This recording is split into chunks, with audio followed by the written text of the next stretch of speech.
ചില ആൾക്കാർക്ക് പേടിയാൻ വിളിച്ചു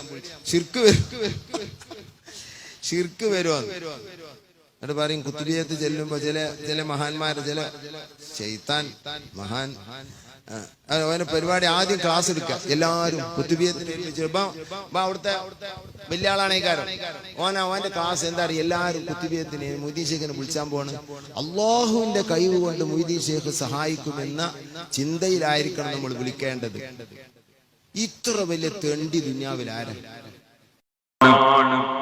തന്നെയാണ് തരുന്നത് എന്ന കുറച്ച് വിശ്വസിച്ചിട്ട് ഒരാള് ആ വലിയാണ് എനിക്ക് തന്നത് എന്ന് പറഞ്ഞാൽ അയാൾ കബറാണെന്നും പറയാൻ പാടില്ല, അയാൾ മുശ്രിക്കാണെന്നും പറയാൻ പാടില്ല.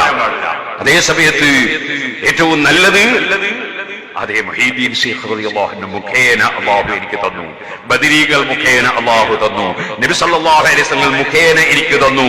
അങ്ങനെ പറയുന്നതാണ് ഏറ്റവും നല്ല വാചകം. ആ വാചകത്തിൽ തെറ്റിദ്ധാരണക്ക് അവകാശമില്ല. ഇത്ര വലിയ തെണ്ടി ദുനിയാവിൽ ആരാ? കാരണം അള്ളാഹുവിന്റെ കഴിവ് കൊണ്ടല്ലാതെ എന്തെങ്കിലും ചെയ്യാം. മൊയ്തീൻ ഷേഖിനെ വിളിക്കുന്നിടത്ത് മാത്രമാണോ അത്? അങ്ങനെയാണ് പറയേണ്ടത്, അല്ലാതെ പറയുന്നത് ശരിയായ അതല്ല. ഇത്ര വലിയ തെണ്ടി ദുനിയാവിൽ ആരാ? ആ അള്ളാഹുവിലേക്ക് തന്നെ കാര്യങ്ങൾ ചേർത്ത് പറയുക. ചിലപ്പോ അള്ളാഹിന്റെയും റസൂലിന്റെയും തൗഫീഖ് കൊണ്ട് എന്ന് പറയലുണ്ട്. അങ്ങനെ പറയണ്ട. അള്ളാഹുവിന്റെ തൗഫീഖ് കൊണ്ട് എന്ന് പറഞ്ഞാൽ മതി. അള്ളാഹിന്റെയും റസൂലിന്റെയും തൗഫീഖ് കൊണ്ട് എന്ന് പറയണ്ട. അതാണ് ഈ പറയുന്നത്. ഭാര്യയോട് ചായ ചോദിക്കുമ്പോ ആ അള്ളാഹുവിന്റെ കഴിവൊന്നുമില്ല. ഭാര്യ അള്ളാഹിന്റെ കഴിവുകൊണ്ടല്ല സ്വന്തം ചെയ്യോ. ഡോക്ടറെ പോയിട്ട് ഡോക്ടറെ എനിക്ക് സുഖമില്ല, എന്തെങ്കിലും മരുന്നേരില്ല, രോഗം മാറ്റി തരുന്ന അറിയുമ്പോന്നില്ല. അള്ളാഹുവിന്റെ കഴിവില്ല, അള്ളാഹുവിന്റെ കഴിവ് കൊണ്ട്. അങ്ങനെ ഒരാൾ ചോദിച്ചാൽ എന്താ വാങ്ങൂടി ഇന്റെ അടുത്ത് കയറാറ്. അങ്ങനെ എന്തായാലും ഒരു പീടിയെ പോയിട്ട് അള്ളാഹുവിന്റെ കൈ കൊണ്ട് ചായ കണ്ട് കാട്ടിക്കാം, അള്ളാഹുവിന്റെ കൈ കൊണ്ട് 10 കിലോ ഇറച്ചി തൂക്കിക്കാം, പോവാ അവിടുന്ന് കാര്യം. ഒരു മുസ്ലിമായ മനുഷ്യന്റെ വിശ്വാസം തന്നെ അതല്ലേ ഓരോ സ്ഥലത്തും ഇങ്ങനെ പറയണപ്പോ അത് മുസ്ലിം അല്ലേ ഇത് ചെയ്യുന്നത്? തന്നെയാണ് തരുന്നത് എന്ന കുറച്ച് വിശ്വസിച്ചിട്ട് ഒരാള് ആ വലിയാണ് എനിക്ക് തന്നത് എന്ന് പറഞ്ഞാൽ അയാൾ കബറാണെന്നും പറയാൻ പാടില്ല, അയാൾ മുശ്രിക്കാണെന്നും പറയാൻ പാടില്ല. അതേ മുഹീദ്ദീൻ ശൈഖ് റളിയല്ലാഹു അൻഹു മുഖേന അല്ലാഹു എനിക്ക് തന്നു, ബദരീകൾ മുഖേന അല്ലാഹു തന്നു. അള്ളാഹിന്റെതാണ് വിശ്വസാണ് അവിടെ തെണ്ടി മുസ്ലിം കയറുന്നത്. പിന്നെ ഓരോ സ്ഥലത്തും അല്ലാഹുവിന്റെ കഴിവുണ്ട്, അല്ലാഹുവിന്റെ കഴിവുണ്ട് അറിയണോ?